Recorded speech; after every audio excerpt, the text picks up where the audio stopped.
सुबह से आज 6 बजे से ही लोगों का आना जाना चलता रहा और सब लोगों से मेल मुलाकात होती रही। आपकी मुलाकात तो डीआईसी से हुई थी, आपने सारे मुद्दों को भी सामने रखा था, क्या रवैया उस समय उनका था? मुख्यतः जिस भावना को लेकर हम लोग यहाँ पर उपस्थित हैं, बैठे हुए हैं, वो भावनाएं आंदोलन कांग्रेस का है या पब्लिक का है?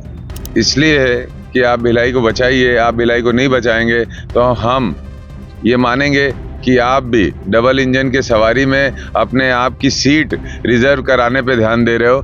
भिलाई विधायक सत्याग्रह पर बैठे हैं, दूसरा दिन है आज, सुबह सुबह का वक्त है, अपने साथियों के साथ चर्चा कर रहे हैं और हम भी इस वक्त पहुंचे हैं इस सत्याग्रह स्थल पर। देवेंद्र भाई, दूसरा दिन है आज और लोगों का कितना सहयोग है? दिन भर लोग आते जाते रहे कल, आज दूसरा दिन है, सिर्फ पानी पे हैं आप। सुबह से ही काफी भिलाई का जैसा कल्चर है, लोग मॉर्निंग वॉक पे निकलते हैं। यहाँ लाफिंग क्लब्स हैं, सब वरिष्ठ लोग या यंग हमारे बच्चे जो स्पोर्ट्स से जुड़े हुए हैं। सुबह से आज 6 बजे से ही लोगों का आना जाना चलता रहा और सब लोगों से मेल मुलाकात होती रही। मुख्यतः जिस भावना को लेकर हम लोग यहाँ पर उपस्थित हैं, बैठे हुए हैं, वो भावनाएं भिलाई की भावना है। भिलाई में जो भी रहा है, बसा है, वो यहाँ की बसाहट को बहुत प्यार करता है और यहाँ की बसाहट को बचाए रखना चाहता है। तो सभी लोगों का स्नेह मिल रहा है। कल देर रात में भी महिलाएं भी आई, उन्होंने भी आशीर्वाद दिया। सुबह भी लोग आए और खुशी इस बात की होती है कि ग्रुप में तो लोग आते ही हैं, लेकिन अकेले अकेले लोग भी आते हैं। एक अकेला व्यक्ति भी आता है या एक अकेली महिला भी आती है आशीर्वाद देने या ये बात कहने कि आप ठीक काम कर रहे हो, आप इसको करिए।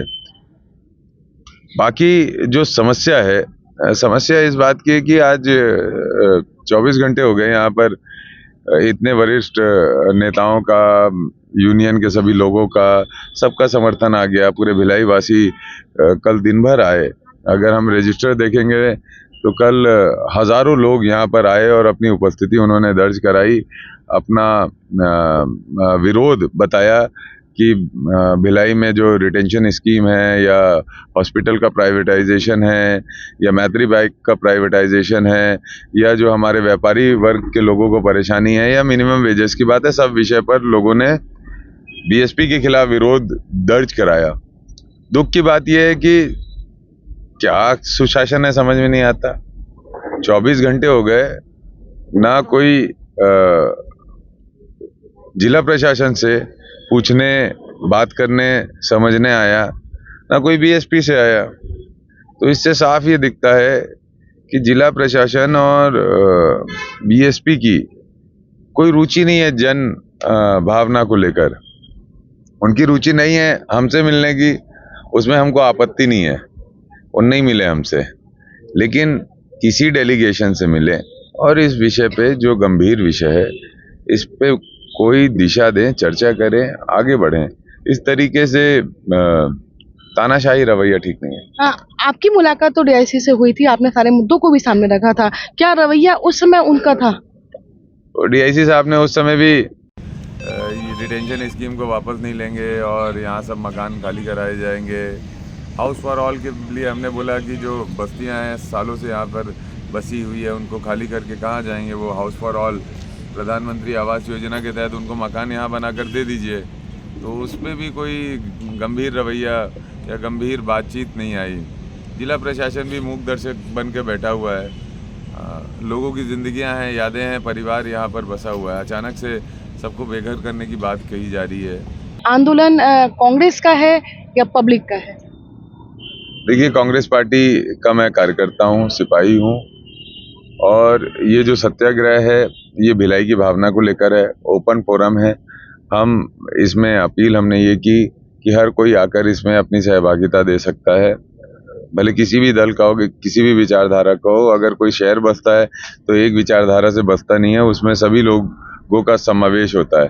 तो इस आंदोलन में भी भिलाई को प्यार करने वाले सभी लोगों का समावेश है। कोई हम इसको राजनीतिक इसकी पृष्ठ नहीं बनाना चाहते। हम चाहते हैं कि समाधान निकले और हम इस बात को भी चाहते हैं कि हमसे बात नहीं करनी है तो सरकार के लोगों से बात कर लीजिए। डीआईसी साहब, सरकार के लोगों से भी बात नहीं करनी तो आप अपने कर्मचारी यूनियन से बात कर लीजिए, लेकिन किसी से तो कर लीजिए। इतना क्यों रूठे हुए हो कि किसी से ही नहीं बात कर रहे हो और फरमान पे फरमान दे रहे हो? ऐसा अच्छी बात नहीं है। आपने कहा कि सरकार के लोगों से बात कर, सरकार के लोग भी गए थे, सांसद भी गए थे, पूर्व मंत्री भी गए थे, तो 10 दिन का अल्टीमेटम उन्होंने भी दिया है।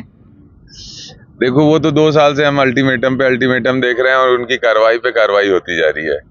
जब से डबल इंजन लगा है, पहले सिंगल इंजन था तो इसका प्राइवेटाइजेशन स्लो हो रहा था, डबल इंजन लगने के बाद स्पीड पकड़ लिया है। इसलिए मैं चाहता हूँ कि कोई समाधान हो और हमारे सांसद जी, हमारे पूर्व मंत्री जी, सभी लोगों के प्रति मेरे मन में अपार स्नेह प्रेम है। बस वो स्नेह प्रेम इसलिए है कि आप भिलाई को बचाइए। आप भिलाई को नहीं बचाएंगे तो हम ये मानेंगे कि आप भी डबल इंजन के सवारी में अपने आप की सीट रिजर्व कराने पे ध्यान दे रहे हो, ना कि यहाँ भिलाई की जनता के भाव को ध्यान दे रहे हो। आज शाम को आपका उपवास खत्म होगा, आगे की रणनीति क्या होगी? कोई निश्चित नहीं है कि आज शाम को उपवास खत्म होगा। 2 दिवसीय उपवास हमने रखा था और हमारी बस एक ही बात है कि प्रबंधन हमसे बात करे, तो और हमसे नहीं करना है तो यूनियन से बात करे, यूनियन से नहीं करना तो हमारे जो हाउस लिस्ट संघर्ष समिति के सदस्य हैं उनसे बात करें, उनसे नहीं करना तो अपने सांसद से बात करें, अपने सांसद से नहीं बात करना तो पूर्व मंत्री से बात करें, पूर्व मंत्री से बात नहीं करना तो भाजपा के जिला अध्यक्षों से बात करें, उनसे बात नहीं करना तो जाएं सरकार में मुख्यमंत्री कोई बात करके कुछ तो हल दें। बिल्कुल लंबी आपने लिस्ट गिना दी है सबकी बात। किसी से तो बात करो, बात ही नहीं कर रहे हो। तो क्या आज के बाद उपवास आज यहाँ पे स्टॉप होगा या आगे कंटिन्यू करना है? कुछ नहीं जानता, जो भी फैसला होगा जनता करेगी, लोग लेंगे। जिन्होंने मुझे यहाँ पर बैठाया है वही इसका आगे का फैसला लेंगे। तो देखिए बिल्कुल विधायक देवेंद्र ने जिस हिसाब से कहा है कि किसी से तो बीएसपी प्रबंधन बात करे, आखिर कोई तो ऐसा व्यक्ति होगा कि जिसके सामने प्रबंधन बात करने को तैयार हो। आखिर बात यहाँ पर भिलाई की है और भिलाई के लोगों की है। कोमल धनेसर, IBC 24 भिलाई।